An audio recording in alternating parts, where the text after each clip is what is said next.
स्वर्ग में जाने का असली अधिकारी कौन होता है? इंसान कौन सा पुण्य करता है जो स्वर्ग में जाता है? इस कहानी को सुन लिया तो नरक देखने को नहीं मिलेगा। और हाँ, इस पवित्र कथा को अधूरा छोड़कर जाने का गलती मत करना, ने पाप भी लग सकता है। एक बार धरती लोक पर 4 व्यक्तियों की मृत्यु हुई थी। वे 4 अलग अलग देश के रहने वाले थे। संयोग के समय उन चारों का अंत आ गया। एक ही समय पर यम के दूत उन चारों को लेने आ गए।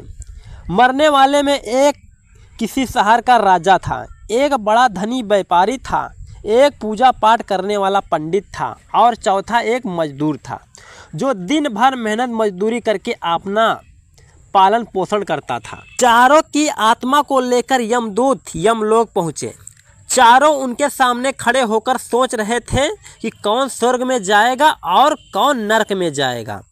धर्मराज अभी गद्दी पर विराजमान नहीं थे।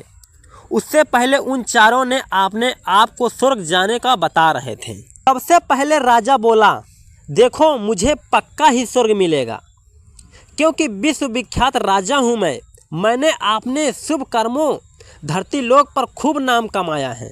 चारों तरफ लोग मेरे अच्छे कर्मों की बात करते हैं। कभी कोई द्वार से खाली नहीं गया है। जो आया मैं उसे बहुत धन दिया, जो मेरा नाम जीवन भर नहीं भूलेगा।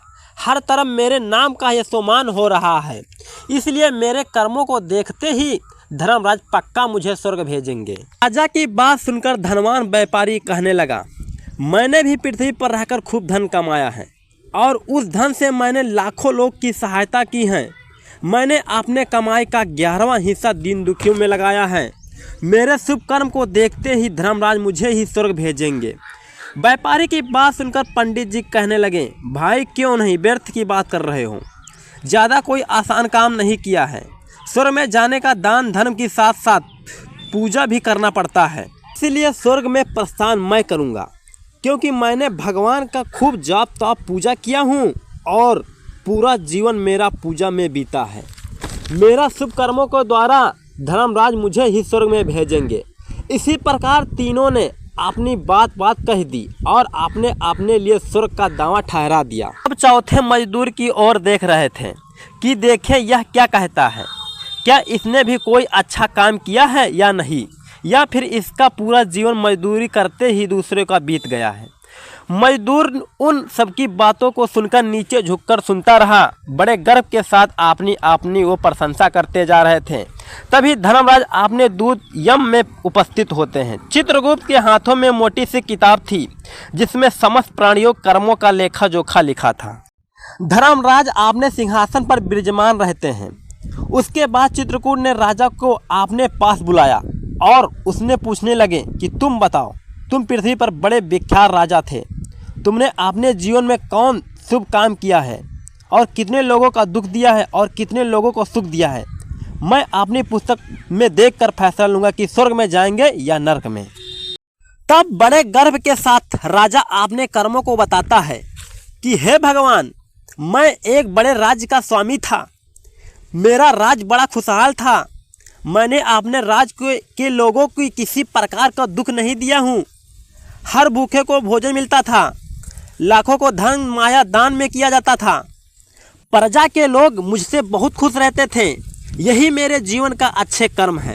राजा की बात सुनकर चित्रगुप्त ने अपने पुस्तक पर देखा और देखने के बाद राजा से कहा, यह बात सत्य है। सही तुमने अपनी प्रजा को सुख दिया है, परंतु इसके साथ साथ तुमने अपराध भी बहुत किया है। तुमने अपने राज्य की सीमा को बढ़ाने के लिए उन युद्धों और हजारों सैनिकों ने अपनी जान गंवाए हैं। उन सबकी मृत्यु के कारण सिर्फ तुम हो। उनके परिवार के, उनके बच्चों को और उनके स्त्रियों को विधवा बनाने वाले सिर्फ तुम हो। इसलिए स्वर्ग के लायक नहीं हो तुम। राजा चुपचाप पीछे हट गए। उसके बाद उस व्यापारी से पूछा, तुम धरती पर कौन कौन अच्छे कर्म किए हो। तब व्यापारी कहता है, हे भगवान, मैंने धरती पर जितना धन कमाया है उसका 11वां भाग अच्छे कर्मों में लगाया है। लाखों लोगों को भोजन खिलाता था, कई आश्रमों को दान दिया, कई शहरों में मंदिर को बनवाया, प्रत्येक तीर्थों में भंडारा करवाएं। यही मेरे अच्छे कर्म हैं।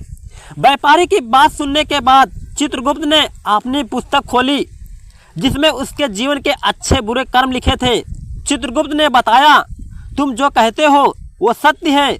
तुमने धरती पर खूब दान धर्म किया है, पर तुम्हारा पाप यह है कि तुमने धरती पर जो दान धर्म किया है वो तुमने उस पैसे से किया है जिसको कमाने के लिए तुमने बहुत झूठ बोला है, बहुत बेईमानी की है, कई चीज़ों को मिलावट करके बेचा है, उन चीज़ों को असली दामों में बेचा है, व्यापारी को रास्ते से हटाया है।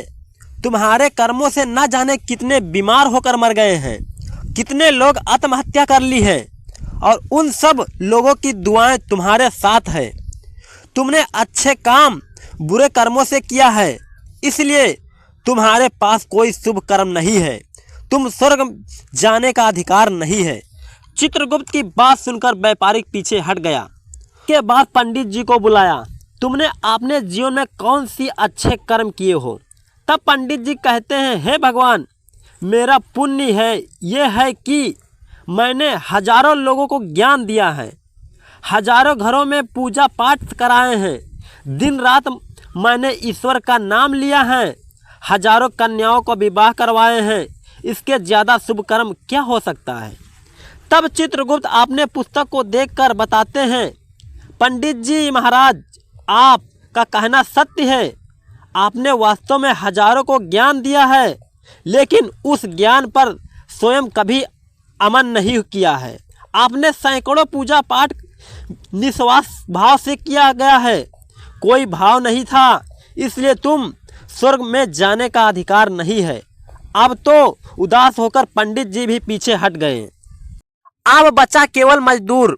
मजदूर यह देखकर हैरान था कि अब तक जिनको इतना महान समझ रहा था, उसमें से कोई भी स्वर्ग जाने का अधिकारी नहीं रहे, तो मैं कैसे स्वर्ग में जा सकेंगे?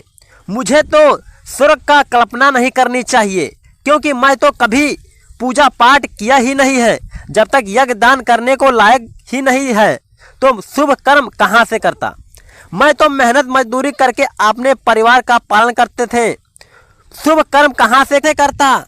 मजदूर यह सब सोच ही रहा था कि इतने में चित्रगुप्त ने उसे भी आवाज़ लगाए और उससे भी पूछा। तो मजदूर पहले से ही कहने लगा, हे भगवान, मैंने धरती पर एक गरीब घर में जन्म लिया है।